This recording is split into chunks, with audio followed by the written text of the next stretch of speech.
Welcome to the Leading Conversations podcast, sponsored by the Excel Leadership Network.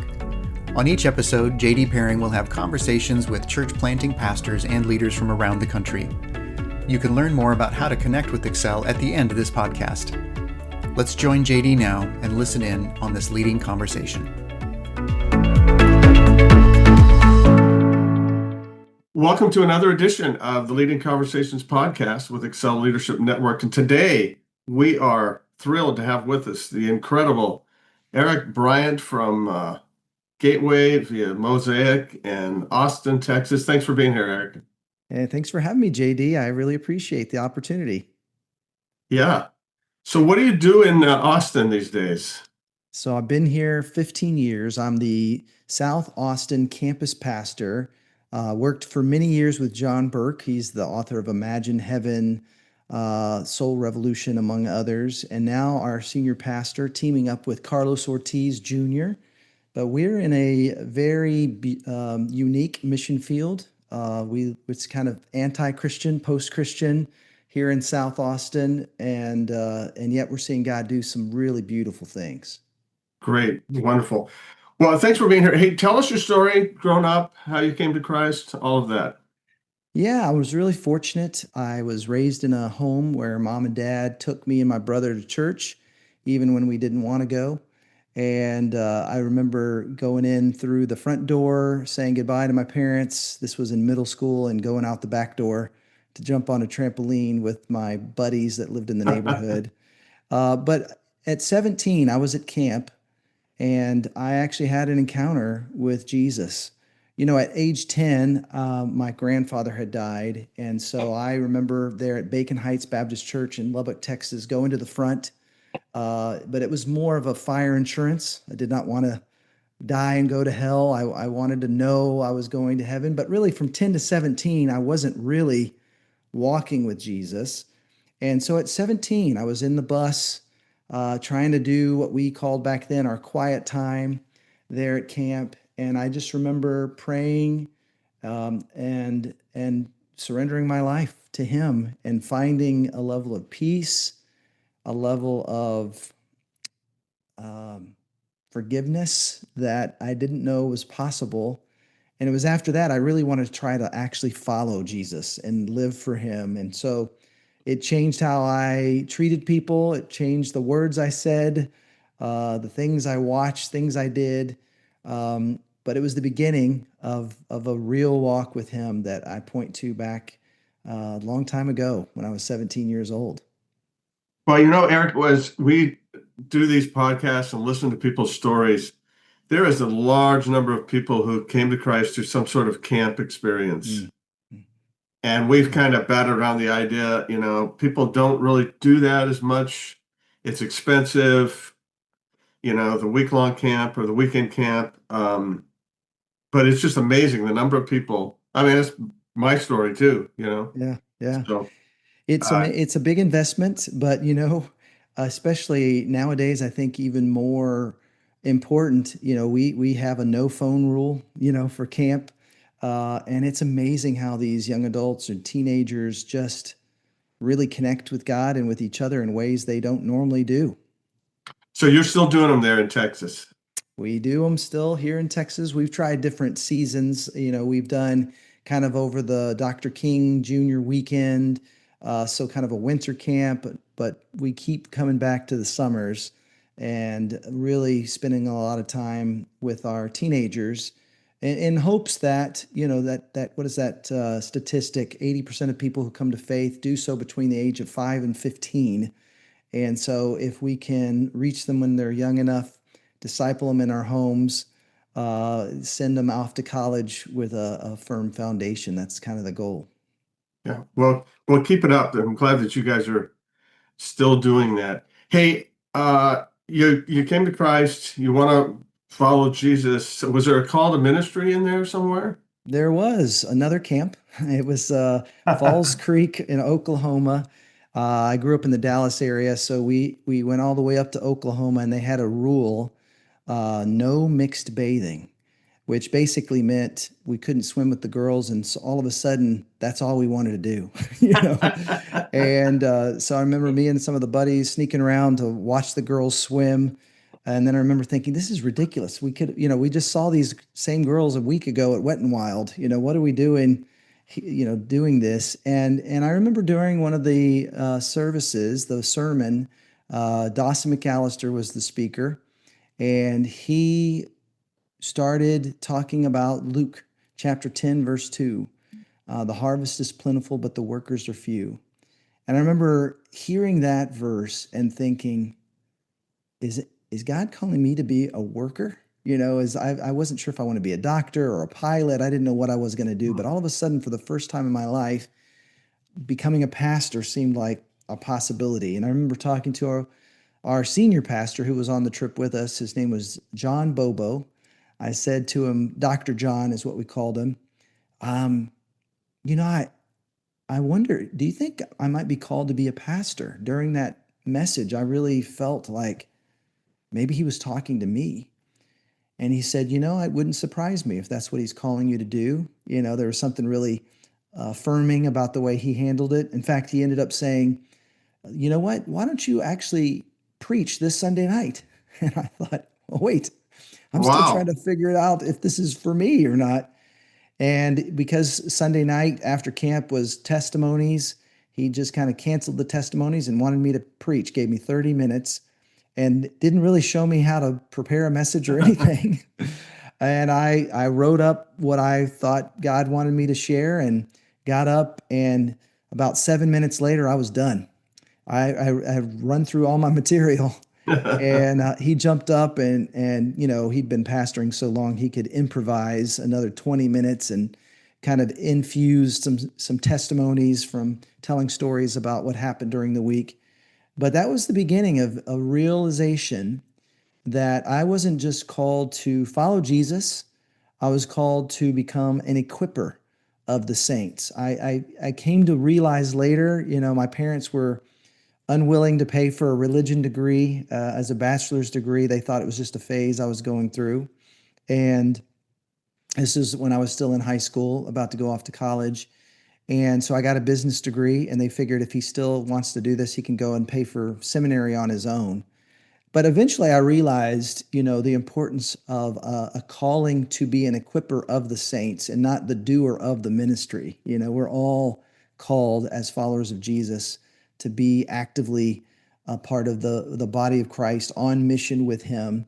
And, you know, I've been working at a church for 35 years in one way or another. My first job at that same church was a janitor, and then I became a youth pastor through college, then went and helped plant a church as a youth and college pastor in Seattle, then part of the team at Mosaic for 12 and a half years, and now here for almost 15 years. So it absolutely was my calling, is my calling. In fact, ended up marrying a girl who, before we ever met, had sensed a calling to be a pastor's wife.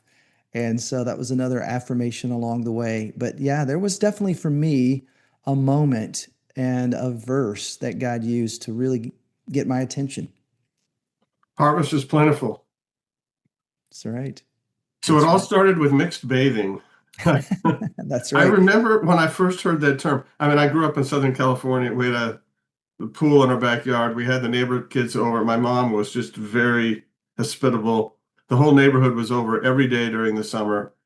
And then I came to Christ, and I moved out of California, and I heard about this term mixed bathing. And I thought, that sounds terrible. Of course. It sounds scandalous, doesn't it? Yes, it does. But hey, talk about the church planting experience in Seattle and also your time at Mosaic.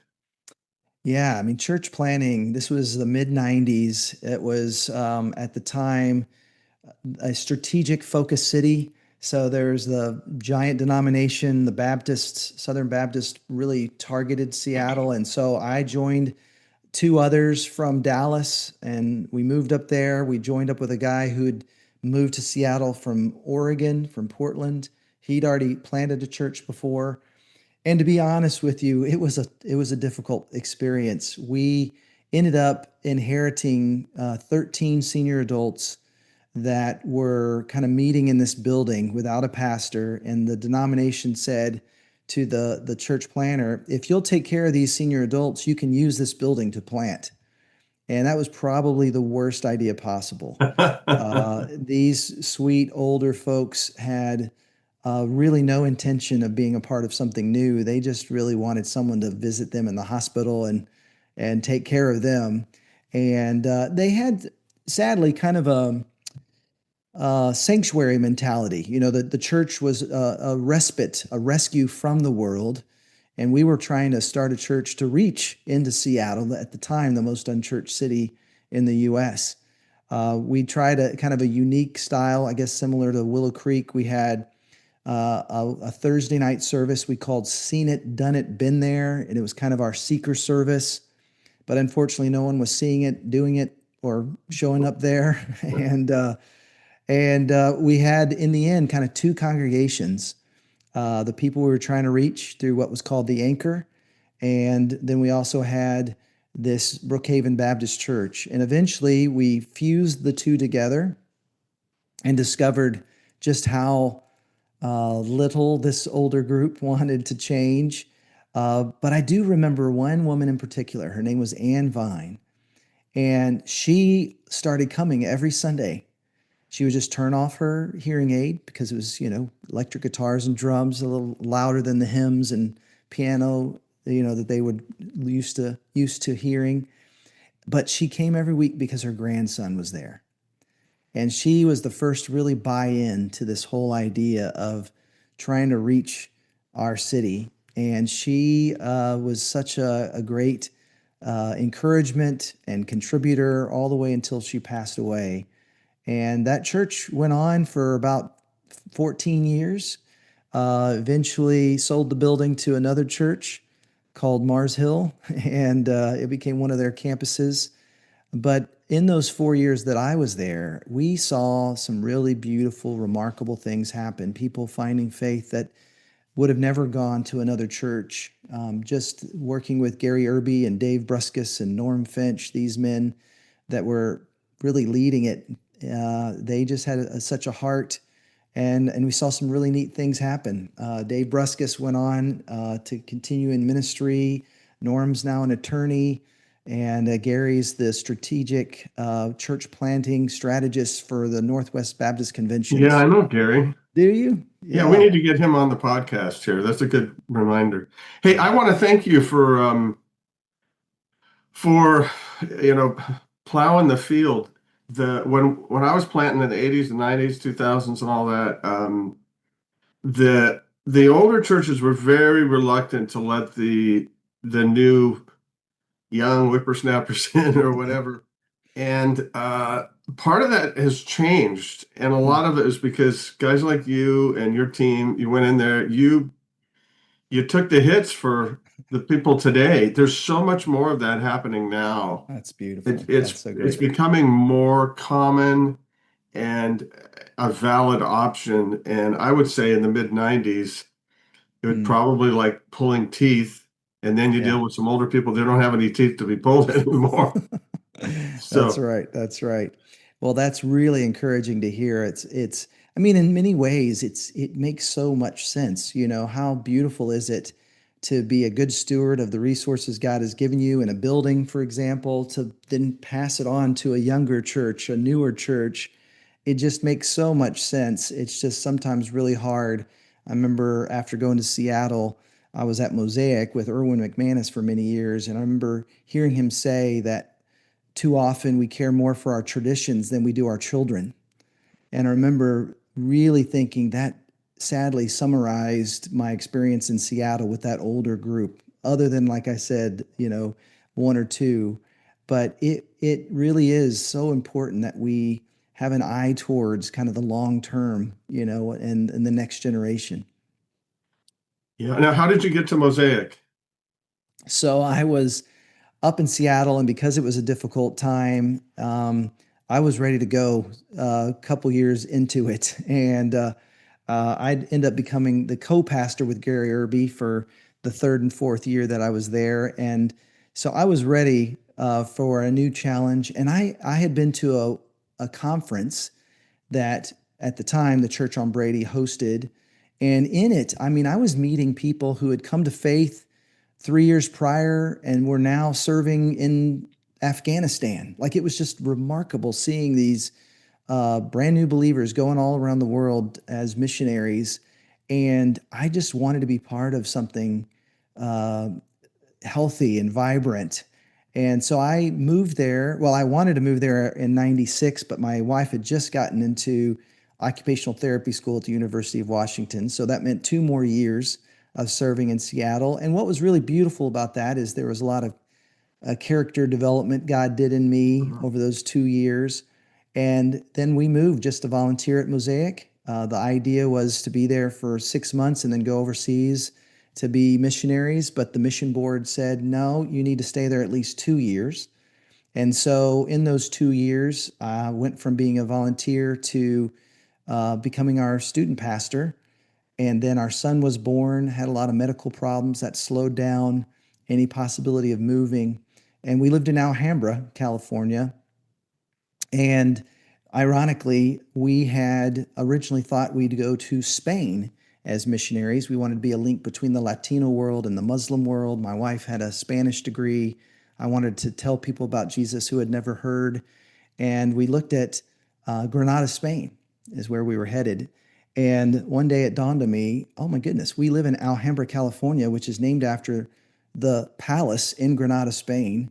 And our kids would end up at Alhambra High School had we stayed there the whole time, which their mascot is the Moors, which is Muslims, so I had the right idea, wrong continent.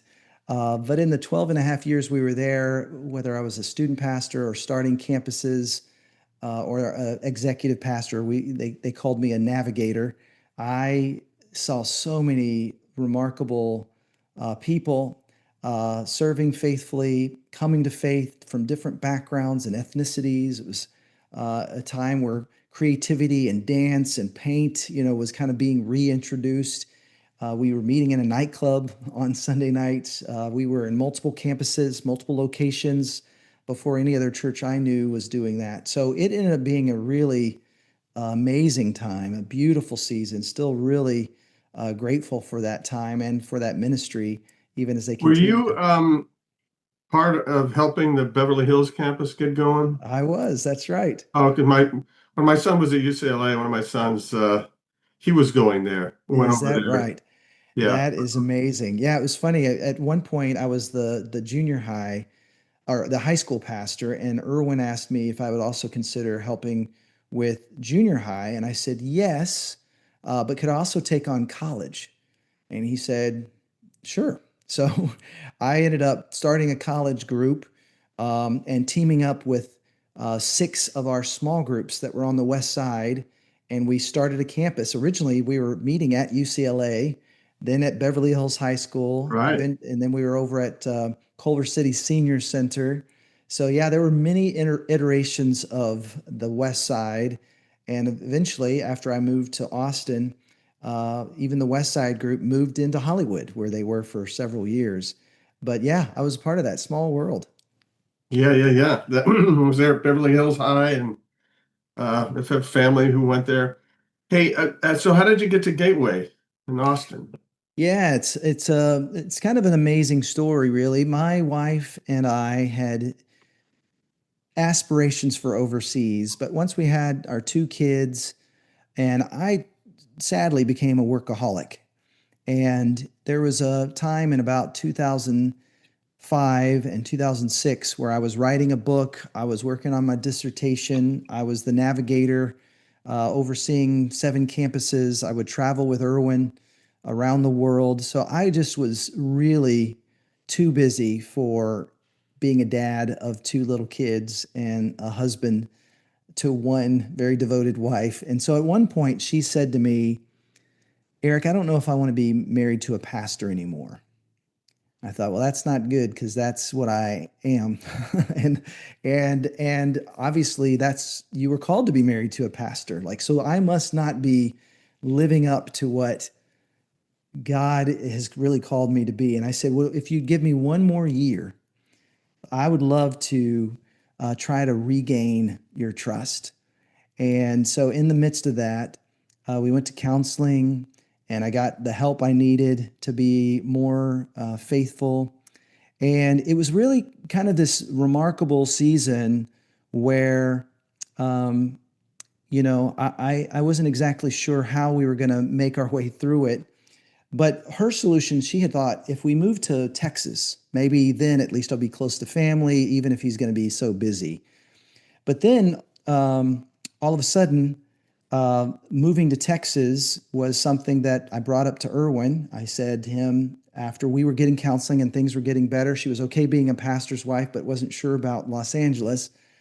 I said to him, what do you think I should do?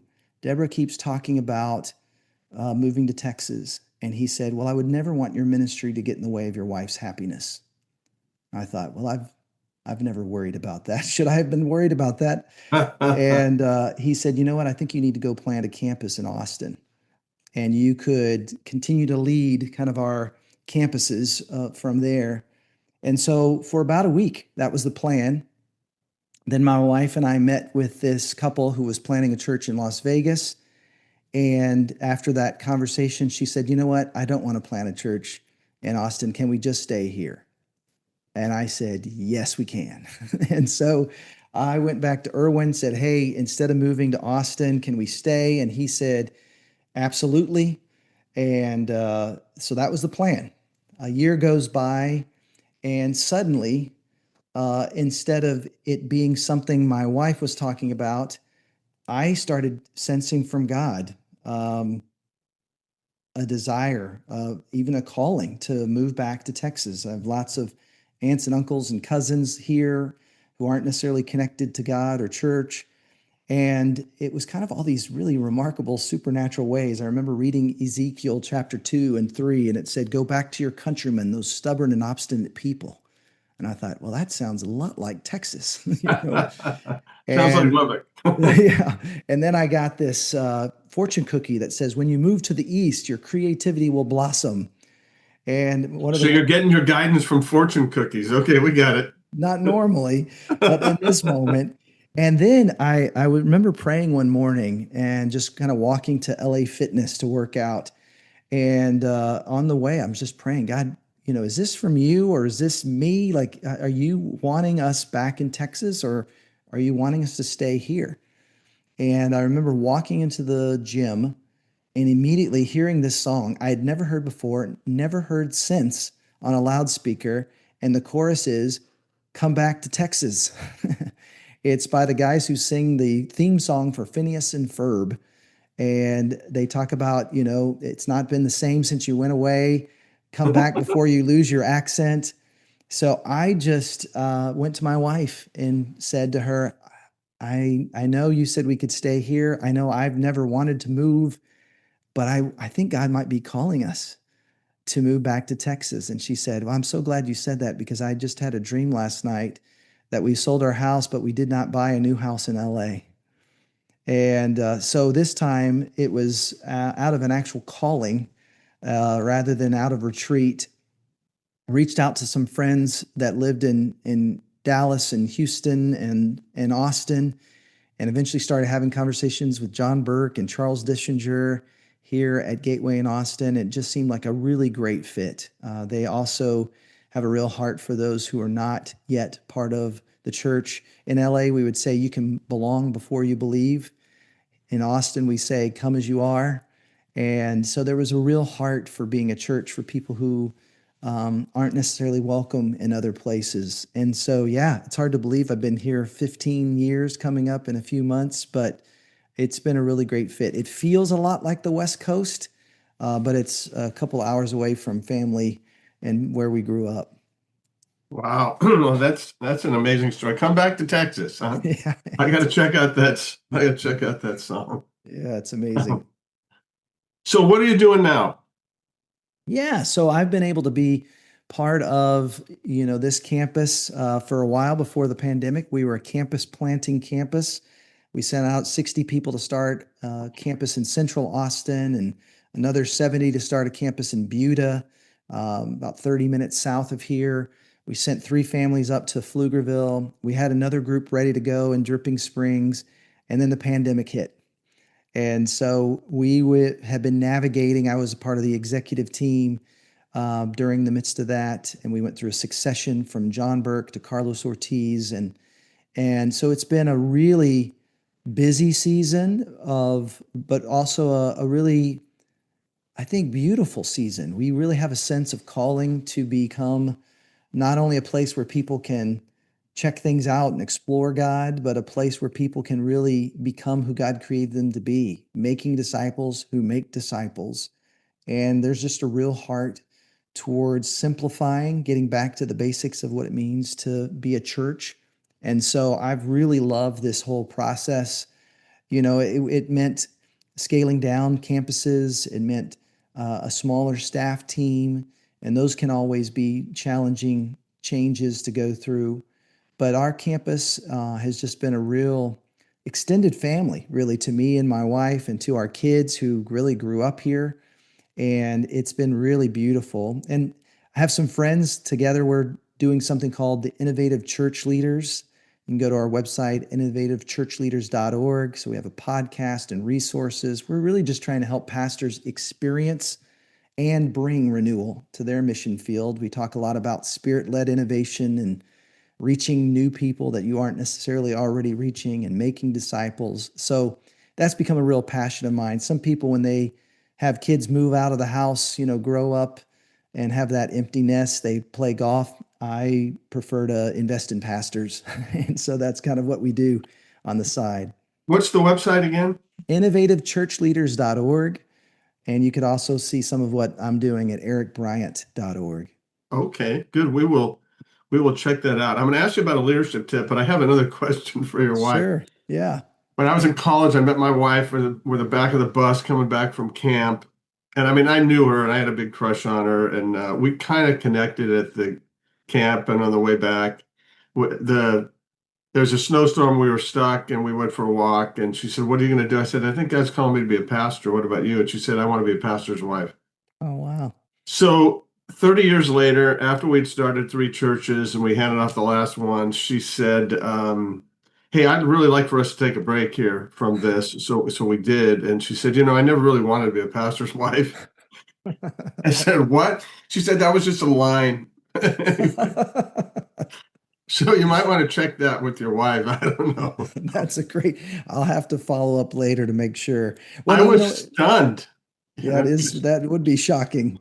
She has some just incredible leadership, and she has way more pastoral gifts than I do. But that was like, okay, so the last 30 years has just been well, anyway. It sounds like she's been far more effective than most. And, I found in my ministry settings, Seattle, LA, and Austin, there weren't a lot of expectations on pastors' wives. And I think my wife has kind of her own ministry as an occupational therapist working with autistic kids. She does ministry or her work in Spanish. And so it's a lot of what she wanted to do even before I met her. But she, similar to your wife, she has so many empathetic, pastoral skills. She helps me with every message. She helps me go into difficult conversations. She'll sit there with me and be a part of guiding couples going through a crisis. So I think for her, at least the version of being a pastor's wife for her has worked. She doesn't lead our kids' ministry. She doesn't lead our women's ministry. Doesn't play the piano. No, that's right. So it's a little bit different than others. Well, hey, give us a leadership tip, Eric. I think one of the things that I've always held on to, and in fact, I wrote about it in my second book. The first book I wrote came out of my time in Seattle and LA called Not Like Me. It's about reaching people who look differently, vote differently, make different moral choices than we do. But the second book was about becoming who God created us to be.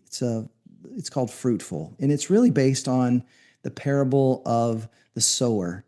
And just this idea, if we can avoid being the first 3 types of soils, and we'll naturally become the fruitful soil, the good soil, so learning how to hear God's voice instead of having a hard heart, learning how to overcome trials, not giving up when things get difficult, and overcoming temptations, putting off or taking off the old to put on the new. I've honestly allowed that passage to be what God guides me. It's almost like I don't have to strive. I don't have to work hard. I have to simply yield and surrender and carry that yoke that Jesus wants to carry with me. And in doing that, just trusting him with what's right in front of me, there will be fruit. I will see fruit. I'll experience fruit. The fruit in the scriptures is both the fruit of the Spirit, transformation in my character, but also fruitfulness in terms of seeing people follow faith, following Jesus and finding faith. Paul talked about the harvest that he had among us. And so for me, just learning to lean on Jesus and letting him guide me, surrendering throughout the day, that has helped me learn to lead faithfully and even sometimes effectively when I let him really guide me. Wonderful. I'm looking at your books here on Amazon right now. Yeah. Fruitful and Not Like Me. Did you have another one? I'm working on a third. I helped Erwin with another one called The Uprising Experience. It was part of Promise Keepers back in the day. Okay. But yeah, I'd be happy to send you a couple copies, JD, if you'd like. And just thanks for the opportunity to share this conversation. Yeah, well, thank you so much for what you're doing. Thanks for being in the game for so long. And yeah, you've been in not your typical Bible Belt cities of Seattle, LA, and Austin. And I just appreciate your willingness to go in and be the fourth type of soil there, the fruitful soil. So thanks so much for being here today. Thank you, JD. God bless. Keep up your great work. Thanks for joining the Leading Conversations podcast. We hope that you found it both helpful and encouraging. At Excel Leadership Network, our focus is on the church planter rather than the church.